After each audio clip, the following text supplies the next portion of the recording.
সম্মানিত ভিউয়ার্স, আসসালামু আলাইকুম। আপনারা যারা আমার এই ভিডিওটি দেখছেন তাদের সবাইকে আমার হৃদয়ের অন্তরস্থল থেকে আন্তরিক অভিনন্দন ও শুভেচ্ছা জানাচ্ছি। আশা করছি আজকের এই ভিডিওটি আপনাদের ভালো লাগবে।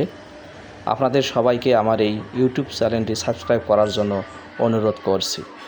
আজকের এই ভিডিওটি আমি করছি রংপুর ঢাকা হাইওয়ে রোড পীরগঞ্জ উপজেলা থেকে। আমি পীরগঞ্জ থেকে রংপুর যাওয়ার পথে কিছুটা চিত্র এই ভিডিওর মাধ্যমে আপনাদের মাঝে তুলে ধরার চেষ্টা করছি। অবশ্যই আপনারা আমার এই ভিডিওটি দেখে আমার এই চ্যানেলটিকে সাবস্ক্রাইব করবেন। আমি বর্তমান অবস্থান করছি পীরগঞ্জ উপজেলার লালদিঘি বাজারে, যেটা হচ্ছে প্রয়াত ডক্টর এম ওয়াজেদ মিয়ার জন্মস্থান। এটা হচ্ছে লালদিঘি ওভারপাস। আমি লালদিঘি ওভারপাস হয়ে রংপুরের দিকে যাচ্ছিলাম। লালদিঘি ওভারপাসের পাশেই অবস্থিত রয়েছে বাংলাদেশের যে প্রতিটা উপজেলায় অবস্থিত মডেল মসজিদ। সেই মডেল মসজিদটি এটা আপনাদেরকে দেখার জন্য আমি চেষ্টা করছি। অবশ্যই এই মসজিদটি আপনাদের ভালো লাগবে।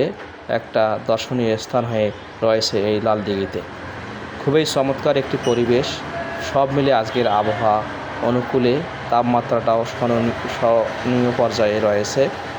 তারপরেই অবস্থিত রয়েছে রাস্তার পাশেই মেন রোডের সাথেই বাংলাদেশের যে আইটি সেন্টার, যেটা বিদেশিদের আলোকে নির্মিত করেছেন। দেখতে খুবই চমৎকার। বাংলাদেশের একটি দর্শনীয় স্থানের মধ্যে একটি বলা যায়। খুবই চমৎকার একটি জায়গা। রাস্তার পাশেই অবস্থিত সেই আইটি সেন্টারটি আপনাদের মনোমুগ্ধকর করবে। অবশ্যই আপনাদেরও ভালো লাগবে। খুবই চমৎকার একটি দৃশ্য, দেখলেই মন জুড়িয়ে যায়। মেন রোডের পাশেই অবস্থিত। আপনারা